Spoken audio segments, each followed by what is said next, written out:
Mis amados, estoy volviendo a Tarapoto casi menos de un año. Es una fiesta espiritual, estoy volviendo para una celebración y sé que miles de personas esta noche están reunidas aquí con el deseo de escuchar la palabra de Dios. Lo que el Señor ha hecho esta semana es algo incomparable, indecible. Las palabras se quedan cortas. Yo le estaba diciendo a un hermano esta tarde, a un hermano carnal, creo que yo ya no tengo edad para el ritmo, de este ritmo. Levantar a las 4 de la mañana, pegar avión, porque aquí no hay avión de una ciudad a otra, hay que ir a Lima necesariamente, para de Lima volver al otro lugar. Y a esta edad ya ese ritmo es cansador. Pero cuando veo a la iglesia de Dios vibrando, cuando veo miles o cientos de personas entrando al tanque del bautismo, realmente uno queda emocionado y saca fuerzas de donde no hay. Gloria a Dios por todo lo que ha hecho esta semana. En Cajamarca fue tremendo, en Chiclayo y anoche en Trujillo. 25,000 personas. En la plaza pública había una procesión enorme. El Perú estaba jugando con República Dominicana y el estadio reventando de gente. Dios es maravilloso y el pueblo quiere escuchar la palabra de Dios. Por eso vamos a abrir la Biblia para leer el texto bíblico, pero antes vamos a orar.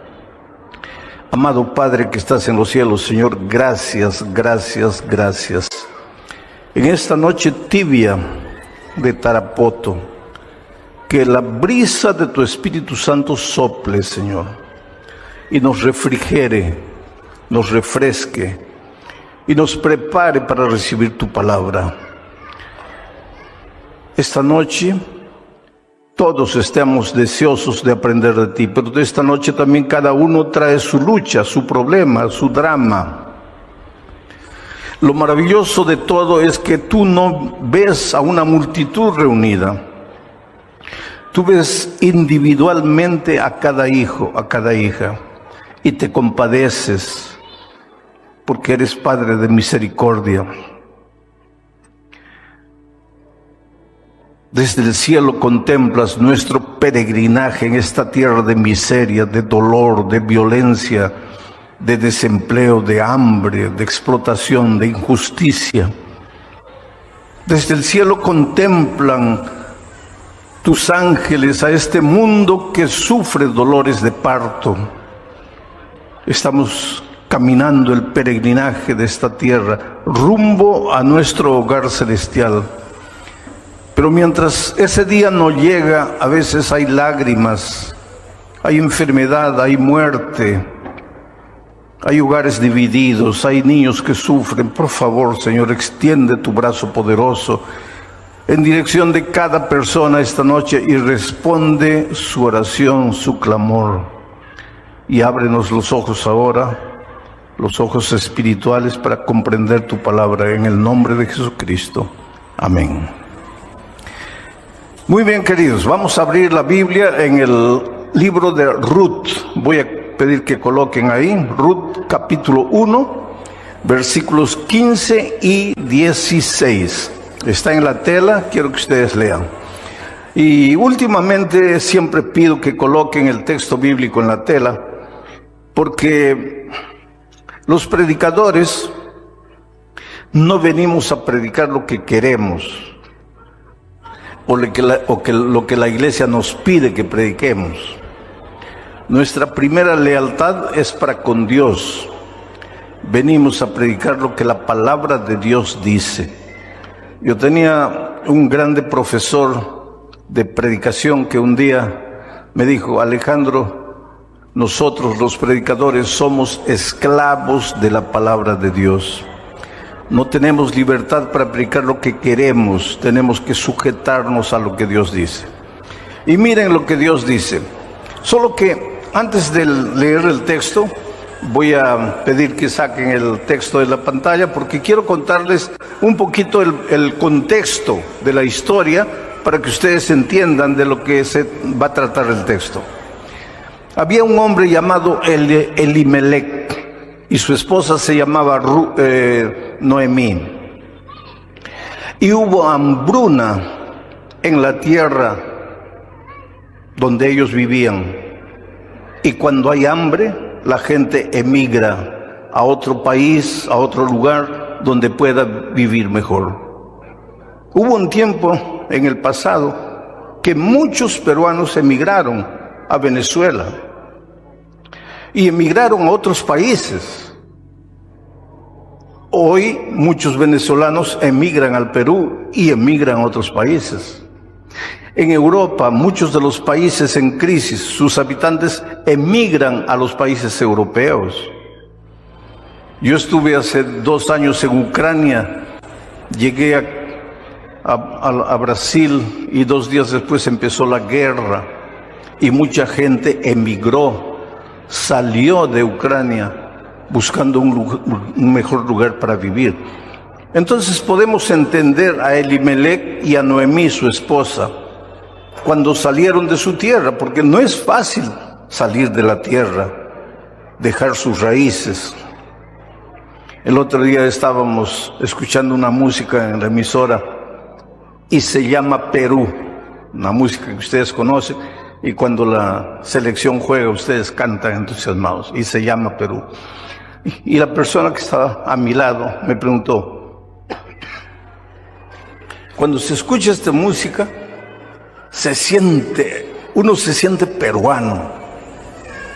Pero yo le dije, pero si tú estuvieras lejos del país y escuchas esta música, empiezas a llorar. Porque una cosa es escuchar tu música aquí y otra cosa es cuando estás distante del país. Una cosa es mirar la comida peruana aquí y otra cosa es añorar la comida peruana cuando estás en un país lejos de aquí. Nosotros, todos los seres humanos, somos amarrados a nuestra tierra, a nuestras costumbres, a nuestras tradiciones. Y para salir de la tierra e emigrar a una tierra extranjera solo por necesidad. Entonces, Elimelec y su esposa Noemí emigraron a una tierra extraña porque estaban pasando necesidad, estaban pasando hambre. Y emigraron con 2 pequeños muchachitos, 2 hijitos. Y fueron para allá. El tiempo pasó, los hijos crecieron y los hijos se casaron con 2 muchachas de aquel lugar. Una de ellas se llamaba Orfa y la otra se llamaba Ruth. Ruth era de origen moabita, era una extranjera. Pero pasó el tiempo. Murió Elimelec, el esposo de Noemí.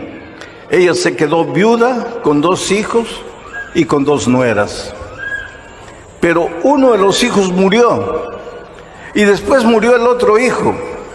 Y ahora se quedó solo Ruth con 2 nueras. Ella viuda, anciana, con 2 nueras, Orfa y Ruth.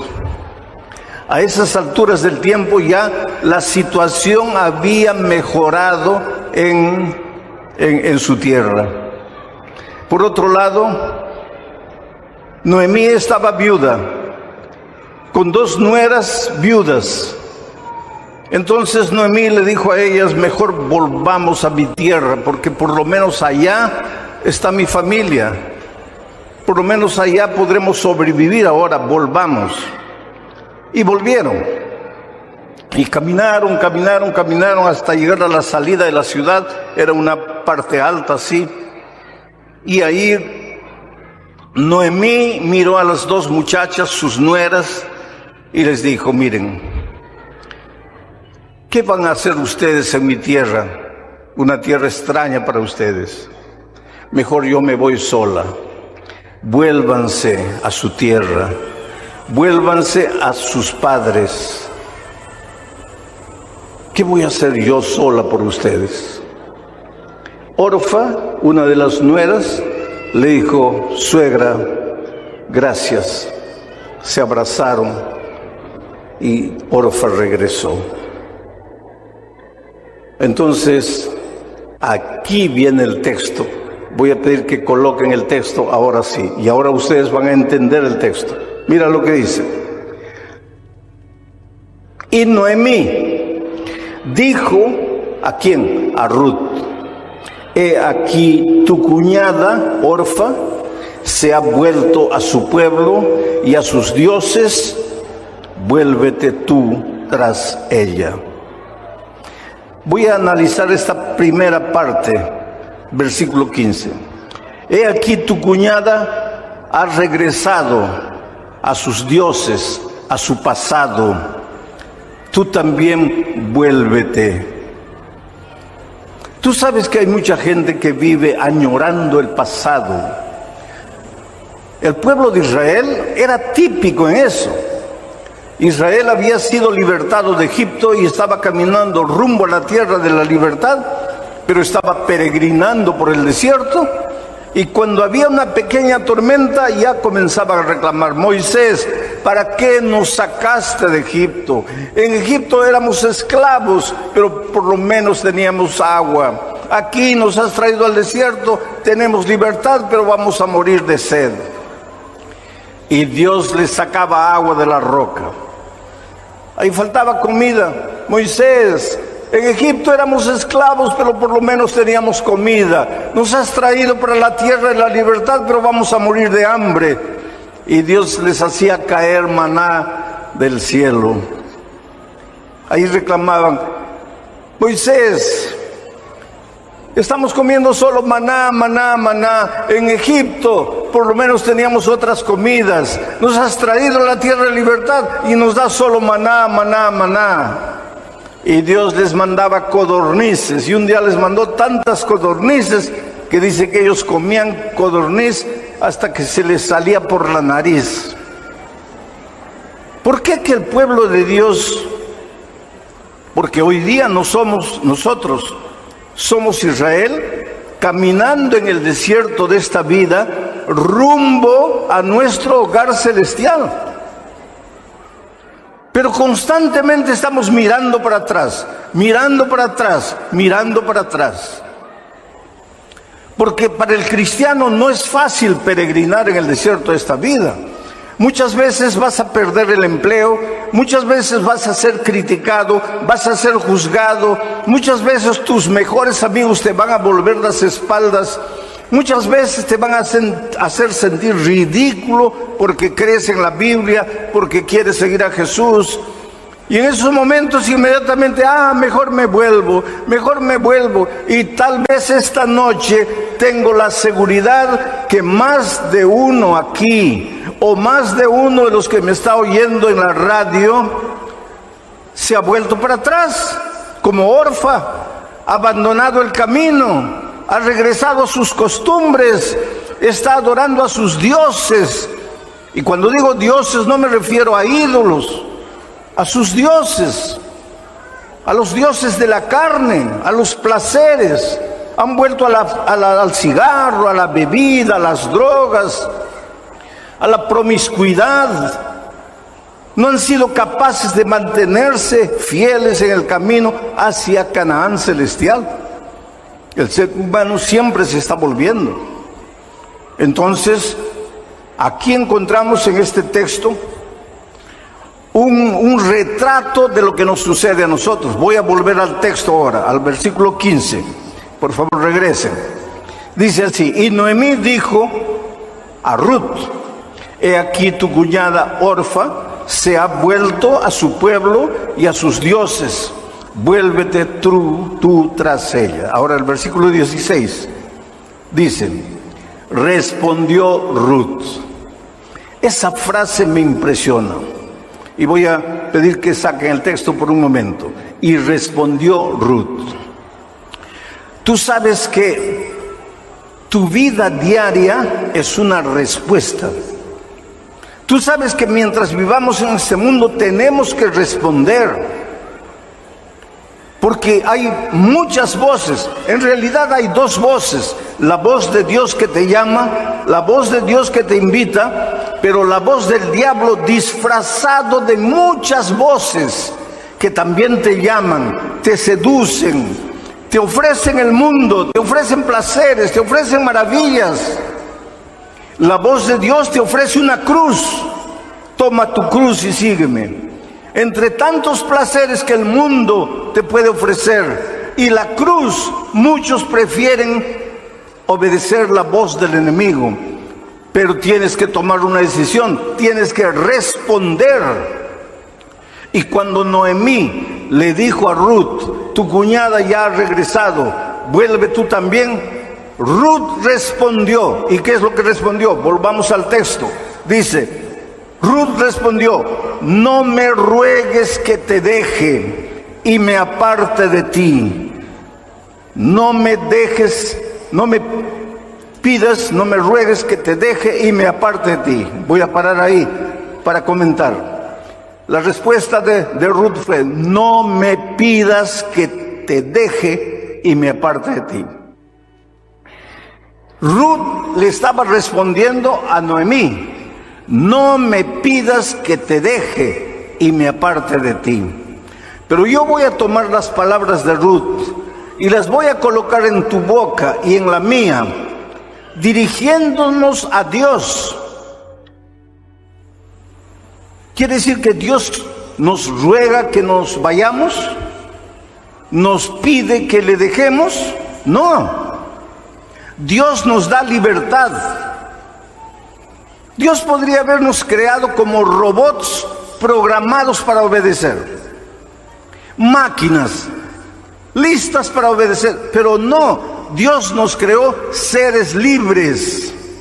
Oh querido, tú eres libre para escoger el camino que tú quieras.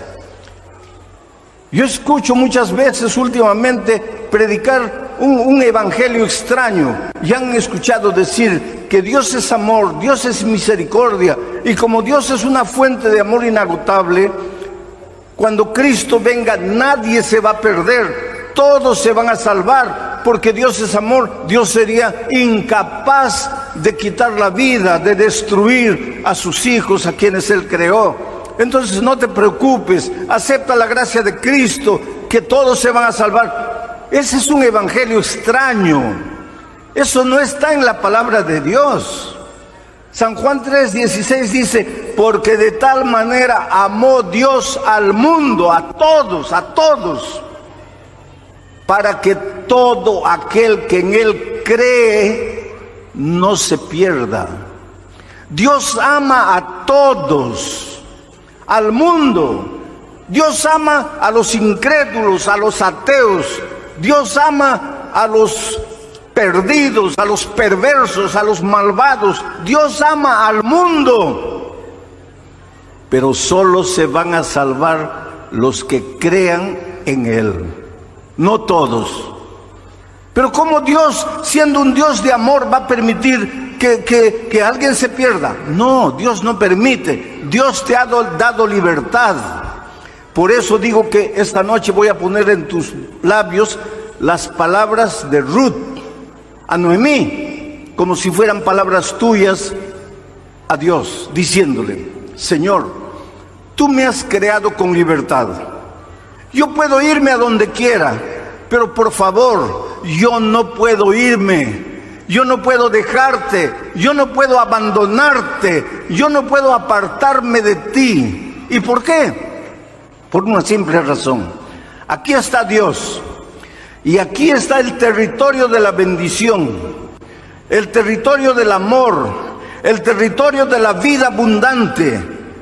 Si quieres vivir una vida plena, no salgas del territorio de la vida, no te apartes de Jesús, no te vayas para afuera, porque si yo me salgo, si yo dejo el territorio de la vida, si yo me alejo de Dios, naturalmente estoy entrando en el terreno de la muerte, en el terreno de la maldición.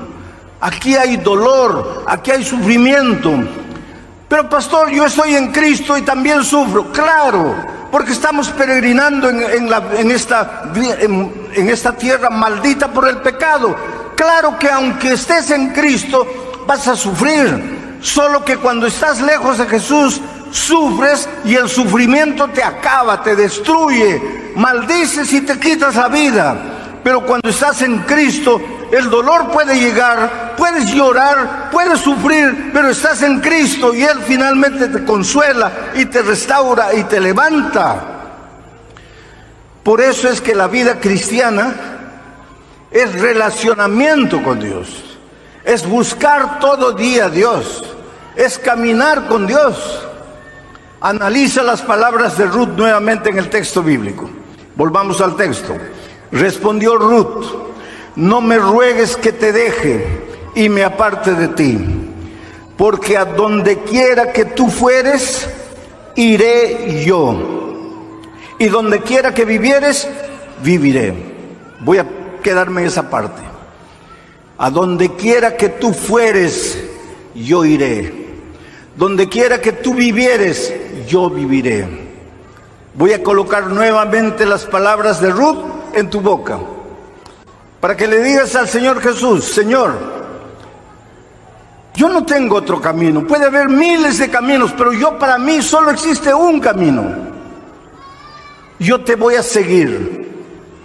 A donde quiera que tú fueres, yo iré. Yo te seguiré. Yo andaré contigo. Yo no me apartaré de ti. Eso es lo que pensaba Enoc. Por eso Enoc caminó con Dios y Dios se lo llevó al cielo vivo. Eso es lo que pensaba David. Por eso David dijo: andaré con mi Dios en la tierra de los vivientes. Eso es lo que pensaba Noé. Por eso Noé caminó con Dios y la Biblia dice: y porque caminó con Dios fue un hombre perfecto. Eso es lo que pensaba Abraham, porque una noche el Señor se le apareció y le dijo: anda conmigo y sé perfecto. La vida cristiana es andar todos los días con Dios. Y finalmente en el cielo, Juan en Apocalipsis 14, versículo 1, él ve en el cielo a los redimidos siguiendo al Cordero por donde quiera que va. Quiere decir que si en el cielo los redimidos van a seguir a Jesús por donde quiera que va, es porque en esta tierra aprendieron a seguirlo. Porque en esta tierra le dijeron a Jesús: a donde quiera que fueres, iré yo. Ahora tú me vas a hacer una pregunta que una ancianita en algún lugar del mundo me hizo. Me dijo: pastor, yo no le entiendo. Usted dice que la vida cristiana es caminar con Dios. Dígame, ¿cómo puedo caminar con Dios si yo no lo veo? Si yo no lo puedo tocar. ¿Cómo es que voy a caminar con Dios? Fácil. Cuando tú todos los días abres la palabra de Dios para estudiar por lo menos un versículo de la Biblia y reflexionar en él. Cuando tú todos los días, mientras estás andando, haciendo todo, abres tu corazón a Dios y oras y le cuentas a Dios todo lo que se te ocurre, lo que sientes, lo que vas a hacer. Cuando tú oras y cuando tú le cuentas a otra persona que Jesús es la fuente de la vida, tú estás caminando con Dios, andando con Dios, estás siguiendo a Dios, a Jesús por donde quiera que Él fuere. Y cuando tú estás caminando con Jesús, el carácter de Jesucristo pasa a ti, se refleja en ti y dejas de ser un rabioso, un iracundo, un mentiroso, un envidioso, un orgulloso. ¿Por qué? Porque de tanto caminar con el Maestro, el carácter del Maestro se refleja en tu vida y te vuelves manso y humilde de corazón. Y entonces tu hogar es un hogar feliz y tus hijos te aman y tu esposa es apasionada por ti. ¿Cuánta gente viene a mí y me dice: pastor, no puedo con mi carácter, mi problema es mi carácter, soy terrible? Yo sé, un día cuando Jesús estaba en esta tierra, se acercó a Jesús un hombre con un carácter terrible Su nombre era Juan y su apodo era el hijo del trueno. Ahora imagínate, para que a alguien le pongan de apodo hijo del trueno, no era una santa palomita. ¿Cómo a una santa palomita le van a decir hijo del trueno? Era un hombre rabioso, iracundo, egoísta, mentiroso, orgulloso. Por eso le decían hijo del trueno. Pero le dijo a Jesús: Señor, a donde quiera que tú fueres, iré yo.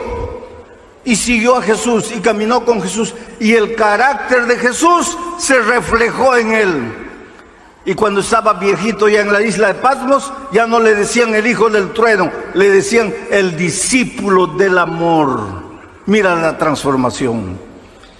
Oh querido, ven a Jesús. No luches por tus propias fuerzas. Tu autodisciplina no vale para nada. Ven a Jesús, cae de rodillas y dile: Señor, no puedo con mi carácter.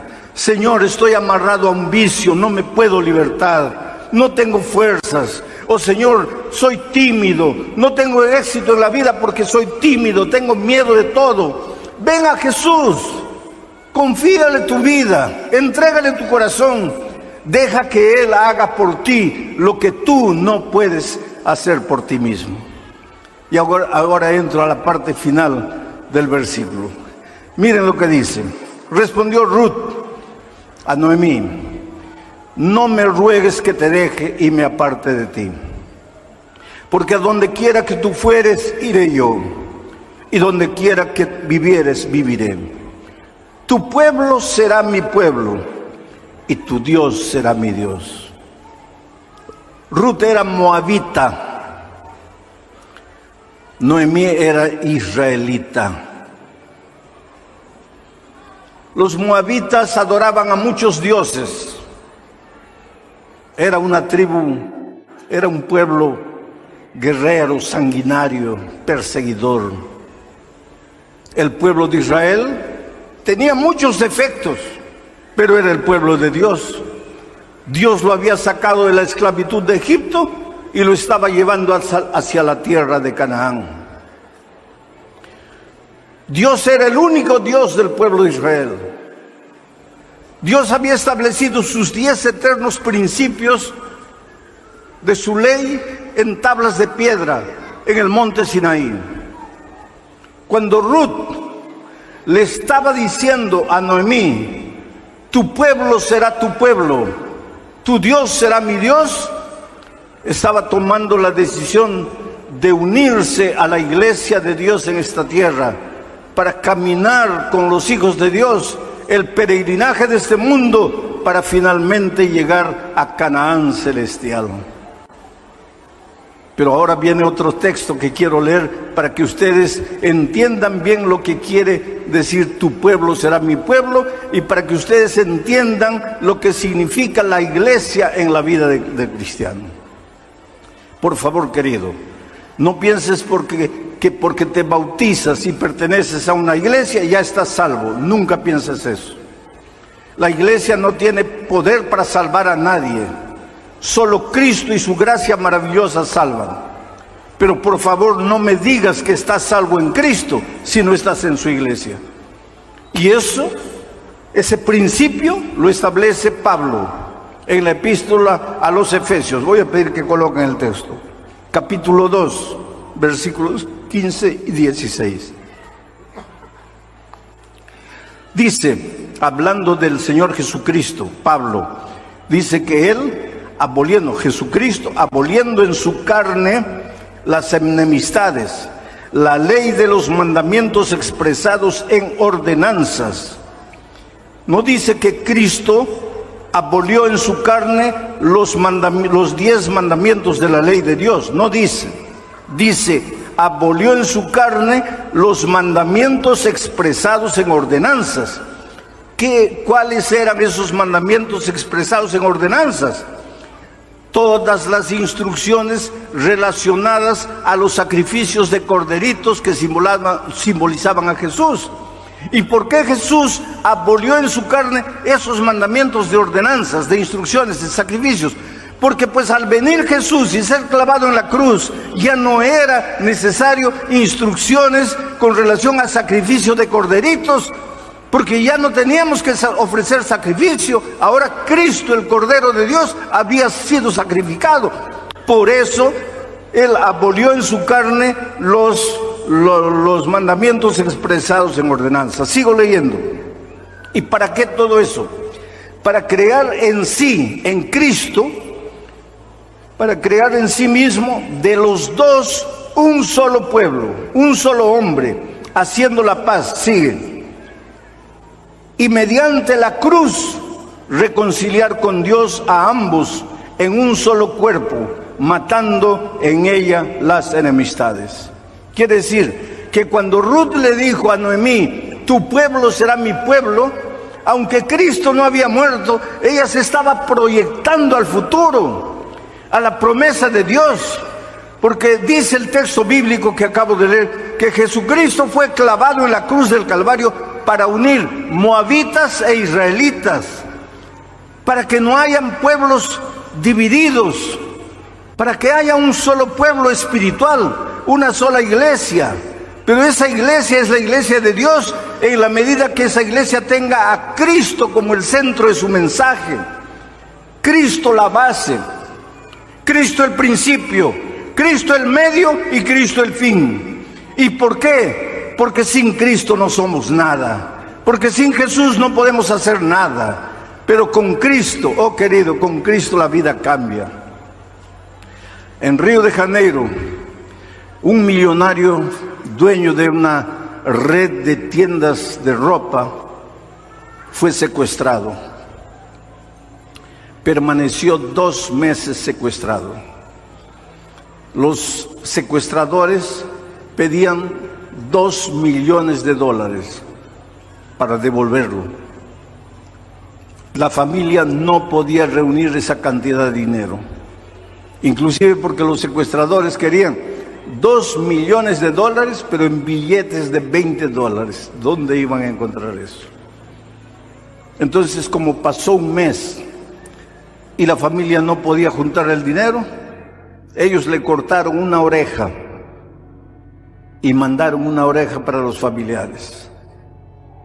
El secuestrado solo logró durante los 2 meses del encierro, por una rendija, logró ver el rostro de un hombre moreno con una cicatriz en la cara. Fue al único que reconoció. Y ese rostro se le quedó marcado. Durante 2 meses fue maltratado, fue humillado. No le daban permiso para ir al baño, sucio en sus ropas.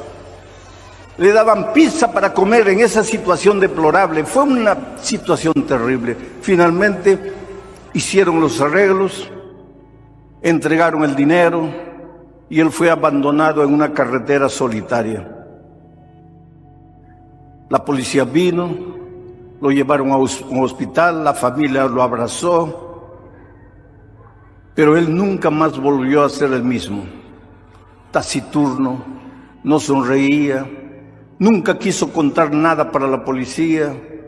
Por más que le preguntaban, parecía un zombi, un hombre sin alma, sin alegría de vivir.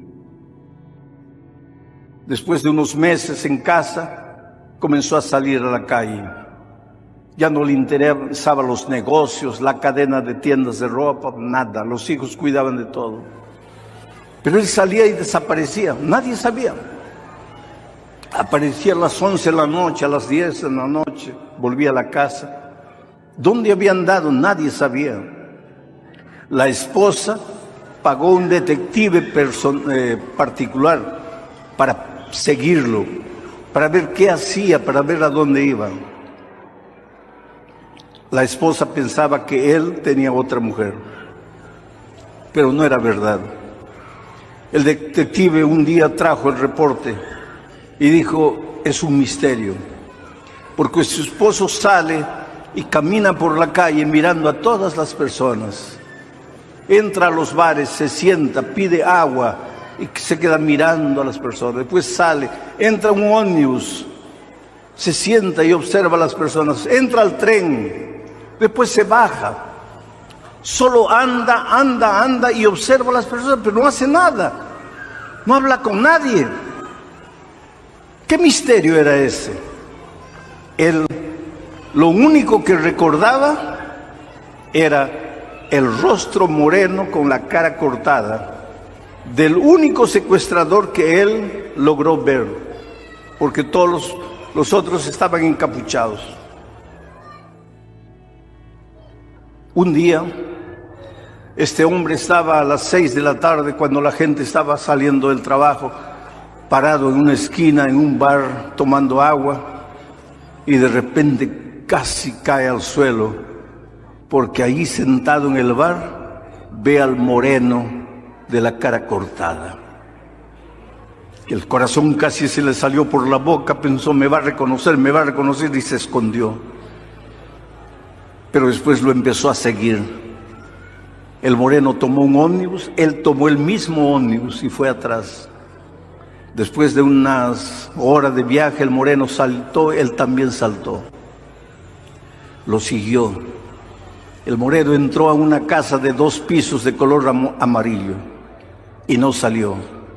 Entonces él dedujo, esa es la casa donde él vive. Al día siguiente volvió.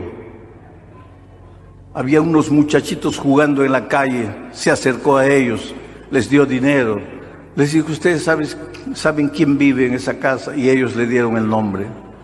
Con ese nombre en la mano, ese hombre buscó a un equipo de matadores, sicarios, matadores de alquiler, y les ofreció mucho dinero. Les dijo, pero lo único que yo tengo es a este hombre, este es el nombre, vive en tal calle. Me avisen cuando los 5 están muertos, porque eran 5 los secuestradores. Pasó una semana, 2 semanas, 3 semanas. Una madrugada él estaba durmiendo cuando el teléfono suena y la voz del sicario del otro lado le dice, mira, toma el dinero, ya le habían dado 50%, pero toma el resto del dinero y ven corriendo, porque antes de desaparecerlos queremos que tú los veas. Y él salió disparado. La esposa preguntó, ¿a dónde vas? Él no dijo nada, desapareció y corrió. Y cuando llegó ahí estaban los 5 cuerpos. Y el sicario con una linterna en la mano le dijo, mira, míralos bien. Esos son los 5 que te secuestraron. Ahí estaba el moreno de la cara cortada, ya muertos. Pero cuando él fue yendo, el 5, cuando vio al 5, dio un grito y le dijo el sicario, te has equivocado, este no, este es mi mejor amigo, este es el que ayudó a mi familia en las transacciones con los secuestradores, no, te has equivocado. Y el sicario le dijo, no, yo no me equivoqué, ese es el jefe de la cuadrilla, tu mejor amigo. A las 10 de la mañana la familia de él fue avisada. Él se había chocado contra un árbol y cuando despertó estaba loco, estaba enloquecido. Tuvieron que llevarlo a un manicomio y en ese manicomio permaneció 2 años. En las noches de luna salía desnudo a la orilla de la piscina y aullaba como un lobo, loco, completamente desequilibrado. Pero ese hospital tenía un capellán, un pastor, y ese pastor se acercaba, tratando de hacerlo hablar. Él no hablaba nada, él nunca decía nada, él solo se quedaba en un rincón y lloraba, y en las noches aullaba y gritaba, un hombre con la vida completamente destrozada. Y un día el pastor capellán pensó, este hombre carga una culpa terrible en la vida. Y le comenzó a leer una historia bíblica de perdón, de cómo Dios perdona, de cómo Dios transforma. Y a medida que el pastor le hablaba, él lloraba. Y finalmente, llorando, le dijo al pastor, sus primeras palabras. Pero a mí Dios no me puede perdonar, porque yo mandé matar 5 personas y una de ellas era mi mejor amigo. Y el capellán lo abrazó y le dijo: sí, para ti hay perdón. Mira lo que dice este texto: todo pecado le será perdonado al ser humano, todo. Asesinato, adulterio, miseria, violencia, injusticia, todo. Por lo tanto, tú estás perdonado. El hombre se abrazó al pastor y lloró, oraron. Y a partir de él, ese hombre empezó a estudiar la Biblia. Y a medida que estudiaba la Biblia, iba quedando lúcido. Y cada vez que la familia iba a visitarlo, lo encontraba más lúcido y lúcido y lúcido. Hasta que un día el director de la clínica de recuperación le dijo a la familia: llévenselo, ya está sano, ya está bien. El hombre abrió la Biblia. Hoy le entregó la vida a Cristo. Hoy tiene paz en su corazón. Y hoy sale buscando otras personas para hablar del Señor Jesucristo. No importa quién eres ni cómo has vivido. No importa lo que has hecho o lo que estás haciendo, Dios tiene poder para transformar tu vida. Yo siempre digo que tú eres lo más precioso que Dios tiene en este mundo. Él te conoce, Él sabe tus luchas, tus dolores, tus traumas, los complejos que cargas desde tu niñez. No hay nada oculto a sus ojos y Él te ama como eres. ¿Cuántas veces personas me dicen: pastor, a mí Dios no me puede aceptar porque yo soy la peor miseria de la vida? No importa lo que eres, ni importa cómo te sientes. Ven a Jesús, entrégale tu vida. Dile: Señor,